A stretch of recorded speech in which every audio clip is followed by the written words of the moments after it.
د لوی سپېڅلي څښتن تعالی په سپېڅلي نامه چې ډېر مهربان او بخښونکی دی، ټولو قدرمنو کتونکو اورېدونکو ته څوک چې په دې وخت کې موږ په ژوندۍ بڼه ګورئ او که څوک به بیا موږ وروسته ګورئ، ټولو ته ډېر زیات سلامونه او درناوی. د لوی افغانستان تلویزیون ته ښه راغلاست ملګرو. څنګه چې تاسو به په سرخط کې لیدلي، د نن موضوع چې ده هغه پنجاب پولیسو یو پښتون په وهلو په شهادت باندې رسولی دی. نو دې په اړه باندې موږ سره ویډیو هم شته دی، بیا یوه بله ویډیو ده چې په هغې کې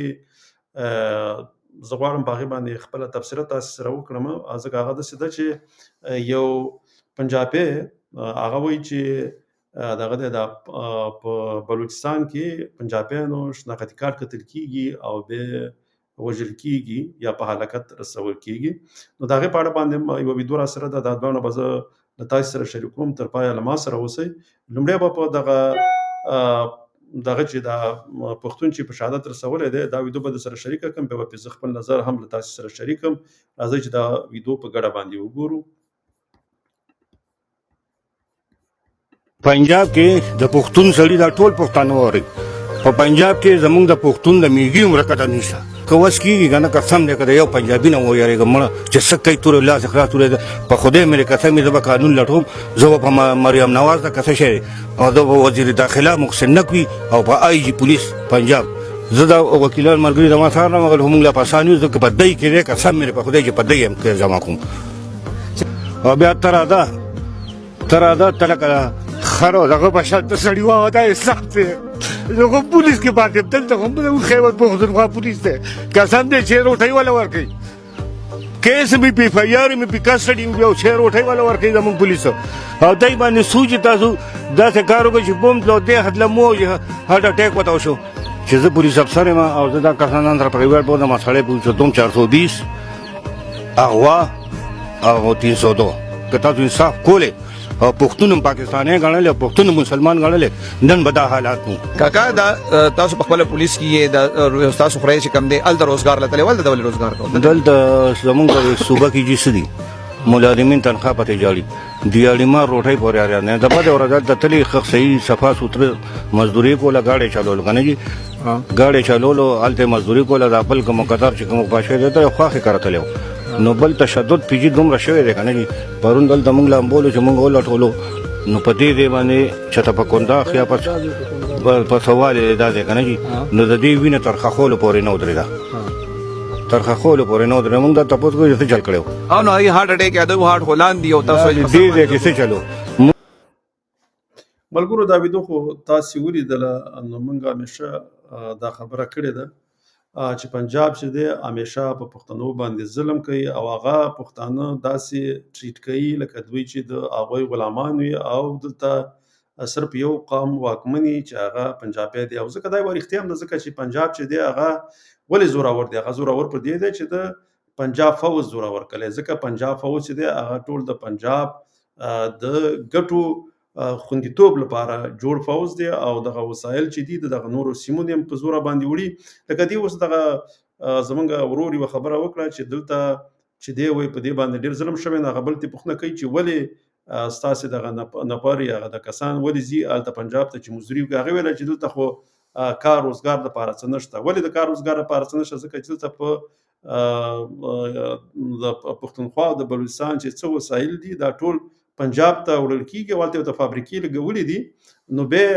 کاروبار چې دی ټول مالته جوړېږي، ځکه چې ټول خام مال د دې ځای نه ځي او فابریکې چې دي هغه پنجاب کې لګېدلې دي. نو خلک مجبوره دي چې بیا د کار او روزګار دپاره هلته لاړ شي پنجاب ته.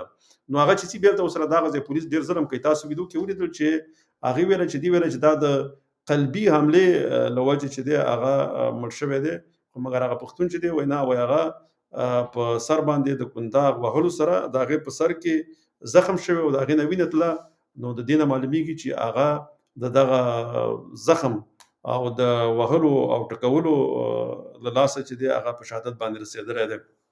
نو دلته خو موږ همیشه چې کله راځو، زه چې دا خبرې کوم د پښتنو د یووالي دپاره، د لوی افغانستان دپاره کوم، څه دپاره کوم؟ ځکه چې موږ په دې باندې پوهېږو چې په پښتونخوا کې چې دي پښتانه خپل خاوره باندې خپل اختیار نه لري، په خپله خاوره باندې خپل حاکمیت نه لري. دلته لکه څنګه چې په پخوا په سب کانټیننټ باندې د انګریزانو حکومت و او هلته به هغه محلي حکومتونه به هم ورسره په څنګ کې جوړېدل چې هغه خلک به بیا د مغه ځایي خلک لکه د سب کانټیننټ خلک به په هغه حکومت کې نیول. داسې هم په پښتونخوا کې چې دی واک د پنجاب سره دی، بیا دغه صوبو کې دوی هغه د صوبایي اسمبلي جوړوي چې هلته به انتخابات کوي، هغه د صوبې خلک هلته راځي، په هغې کې هم هغه سلیکټ کوي بیا څوک، هغه بیا د پنجاب فوج سلیکټ کوي. هغه کسان چې پنجاب فوج یې سلیکټ کړي بیا هم هغه چې دی د هغې ته رایه اچولی کېږي، که اچولی کېږي نه د پنجاب فوج یې دوره چې هغه بیا اسمبلي ته وړل کېږي او بیا هماغه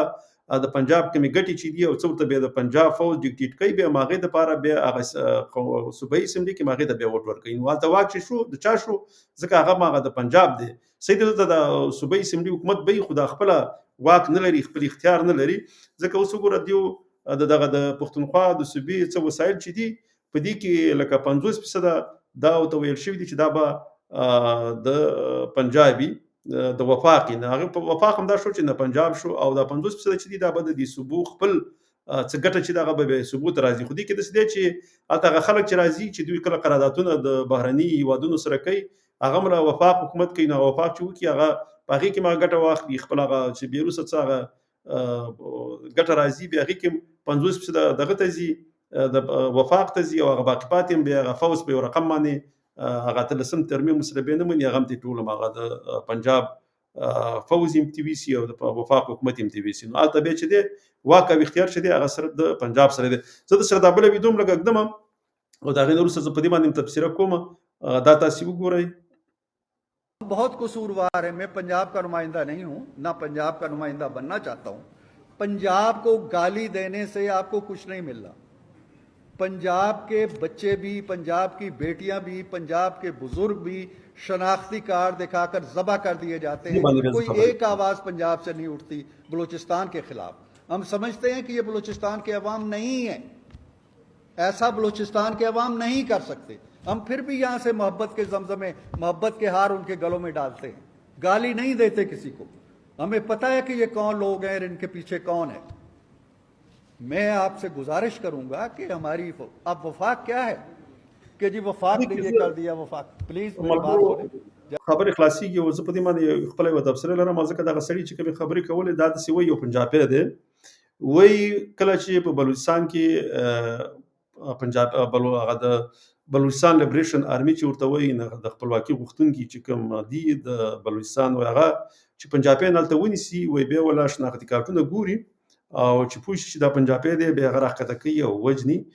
خو وایي موږ خو چې دی داسې کار نه کوو، ځکه دلته خو وایي دغه نور قومونه دي، موږ دا کار نه کوو، موږ خو داسې نه کوو چې د قوم په اساس باندې چې ولوي لټوو هغه ووژنو. خو مګر زه دوی ته یوه خبره کوم، په لومړی کې خو داسې دی چې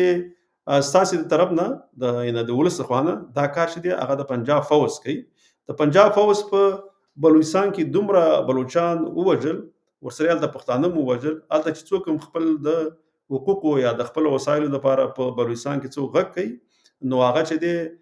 پورته کېږي، وهل کېږي، زنداني کېږي او ځینې په هدفي وژنو کې له منځه ځي. هر هغه څوک چې د صوبې دپاره خپلواکي غواړي، یو څه اندازه خپل وسایلو خبره کوي، هغه له منځه ځي. نو هغه چې هلته هغه خو نو که پنجاب ولس دا کار نه کوي، خو هلته خو چې دی هغه ستاسې دپاره هغه فوج کوي. نو چې فوج بې ګناه خلک هلته وژني او بیا چې د مغزې هغه څوک چې هغه هم د بلوچستان تقریبا فوج دی چې د پنجاب د فوج سره جنګېږي، نو چې هغه بیا ستاسې ځینې وخت کې هلته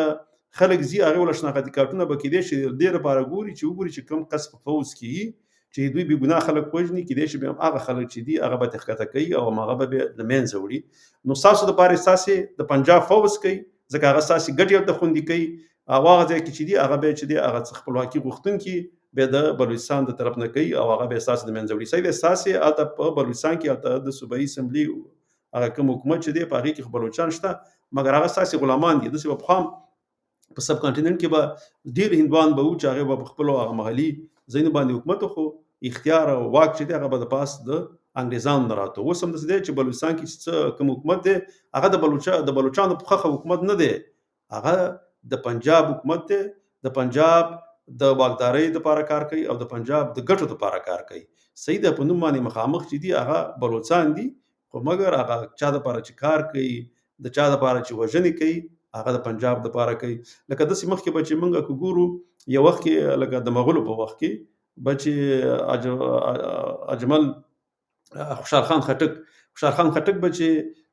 د دیو دغه دوه نسلونه چې به کله د مغولو سره وو، هغې به هم د مغولو د واکدارۍ دپاره به د پښتنو سره هم جګړه کوله او د هغې پښتنو نه به یې خاورې نیولې، د مغولو په حکومت کې به یې شاملولې. نو داسې بلوچان هم چې دي اوس هلته په بلوچستان کې، هغه هم ستاسې هغه کوم چې په حکومت کې دي ستاسو د ګټې د خوندي کولو په خاطر باندې خپل بلوچان وژني. او په پښتونخوا کې چې په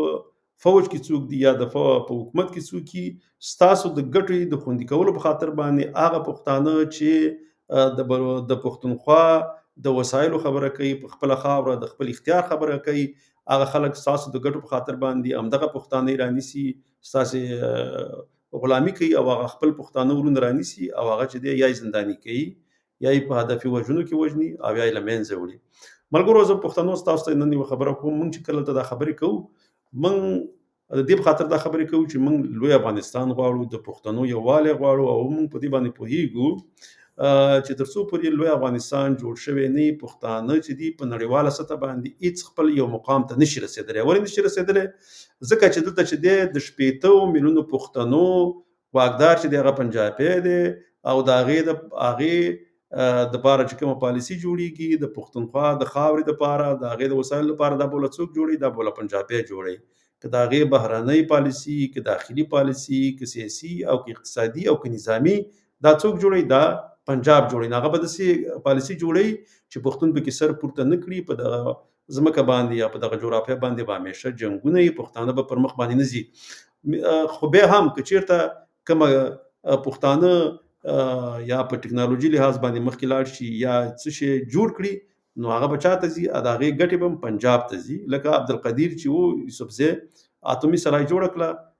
کیلي د چا سره ده، بټنې د چا سره ده؟ د پنجاب سره ده. نو د دې ټولو ویاړونه چې دي هغه به پنجاب ته ځي او جګړې او ورانې او بربادي به هغه د پښتنو خاورې ته راځي. نو دلته پښتانه چې دي ژبې واکمنه نه ده، پښتون خپله واکمن نه دی، بلکې د دې پښتنو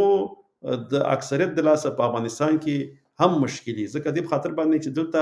پنجاب چې کومه پالیسي جوړي هغه د افغان ضد هم جوړي. نو د دې نه بیا دغه زموږ د پښتنو خاوره بېرته خپله زموږ د افغانستان د پښتنو په خلاف باندې استعمالیږي. نو په کار دا ده چې موږ ټول پښتانه یو لاس په یو غږ شو او د لوی افغانستان د جوړولو په خاطر باندې کار وکړو. ځکه دغلته چې دی له څو لسیزو راهیسې د پښتنو په ذهن باندې داسې کار شوی چې د هغوی نه پښتونولۍ کوم هغه احساس چې پښتونولۍ ترې اخیستلې ده، د هغې په ځای باندې پکې د پاکستانیت سوچ او فکر د دوی په فکرونو کې اچولی دی. هغوی چې دی د پښتونخوا چغه هېڅکله د پښتونخوا دغه نه، هغه ځینې پښتانه خو غواړي، خو مګر نور ځینې پښتانه چې داسې دي چې پاکستان ډېر کوي، دوی هېڅکله په پښتونستان باندې ننګ نه کوي، د پښتونستان په بیرغ به ننګ نه کوي، مګر د پنجاب په بیرغ یعنې چې د پاکستان بیرغ دی او د پنجاب په ژبه په اردو باندې په دې باندې به ویاړ هم کوي او په دې به افتخار هم کوي. خو مګر په خپله خاوره د پښتنو په خاوره باندې یا د پښتون په نوم باندې د افغان په نوم باندې دوی ویاړ نه کوي. نو د بلې ویدو پورې په لوی الله جل جلاله سپارم. خوشحاله، ارامه او سوکاله ژوند ولرئ. د الله په امان.